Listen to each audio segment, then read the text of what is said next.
Mushroom খাওয়া যবে থেকে আমি শুরু করেছি তবে থেকে কিন্তু আমি এর ফ্যান হয়ে গেছি। আজকে যে পিৎজাটা আমি বানাচ্ছি সেটা কিন্তু আমার খুব পছন্দের, আর আমার রিকোয়েস্ট থাকলো আপনারাও বাড়িতে একবার হলেও এটাকে ট্রাই করবেন। বাই দ্য ওয়ে, আমি আপনাদের Trisha and welcome to my channel তৃষার সিস্টার ট্রিটে। আর আজকে আমি বানাচ্ছি মাশরুম পিৎজা। তো চলুন শুরু করা যাক। মাশরুম পিৎজা বানানোর জন্য প্রথমে একটা বোলের মধ্যে আমি 100 গ্রাম মতো কেটে নেওয়া মাশরুম দিয়ে দিচ্ছি। এবার এর মধ্যে স্বাদ মতো নুন আর হাফ চামচ মতো গোলমরিচের গুঁড়ো দিয়ে দেবো। এবার এটাকে আমরা প্রথমে ভালো করে মিশিয়ে নিচ্ছি। আচ্ছা, আমার যেহেতু মাশরুমের ফ্লেভারটা পছন্দ, ওই জন্য আমি এর মধ্যে বেশি কিছু মেশাইনি। এবার একটা প্যান গরম করে তার মধ্যে আমি 1 চামচ মতো বাটার দিয়ে দিচ্ছি। এবার আমি মাশরুমগুলোকে অ্যাড করব। এবার আমি মাশরুমগুলোকে খুব ভালো করে ভেজে নেব। দেখুন, আমাদের মাশরুম ভাজা হয়ে গেছে। এবার এটাকে একটা বোলে তুলে নিচ্ছি আমি।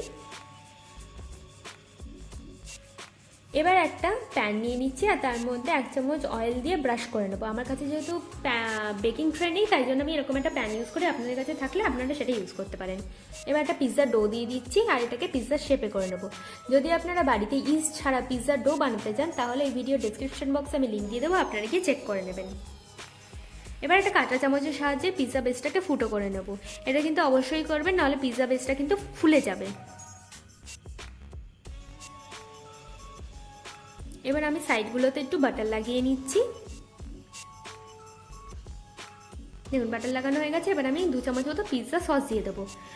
আপনারা যদি বাড়িতে সহজ উপকরণ দিয়ে পিৎজা সস বানাতে চান তাহলে এই ভিডিওর ডেসক্রিপশন বক্সে আমি লিঙ্ক দিয়ে দেবো, আপনারা গিয়ে একবার হলেও চেক করে নেবেন। দেখুন, আমাদের পিৎজা বেসে পিৎজা সস লাগানো হয়ে গেছে। এরপর আমি এর মধ্যে দিচ্ছি চিজ। আচ্ছা, আমি এখানে মজারেলা চিজের ব্যবহার করেছি, আপনারা আপনাদের পছন্দ মতো চিজ লাগিয়ে নেবেন। এবার আমি মাশরুমগুলোকে এর মধ্যে সাজিয়ে দেবো। এবার আমি এর মধ্যে কিছু সবজি দেবো। লম্বা করে কাটা গ্রিন বেল পেপার দিয়ে দিচ্ছি প্রথমে, তারপরে লম্বা করে কাটা রেড বেল পেপার দেবো। এবার লম্বা করে কাটা পেঁয়াজও দিয়ে দিচ্ছি, আপনারা আপনাদের পছন্দ মতো সবজি দিতে পারেন।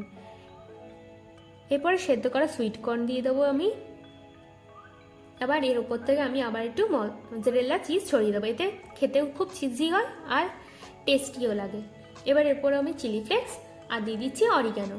আচ্ছা, এবার বলে রাখি, আপনারা যদি মাইক্রোওভেনে করেন তাহলে 180 ডিগ্রি সেলসিয়াসে 10 মিনিট রাখবেন, আর যদি গ্যাসে করেন তাহলে কড়ার উপর স্ট্যান্ড রেখে পিৎজা প্যানটাকে রেখে প্রথমে 5 মিনিট হাই ফ্লেম, তারপরে 10 মিনিট লো ফ্লেমে রাখলেই আমাদের পিৎজা একদম রেডি।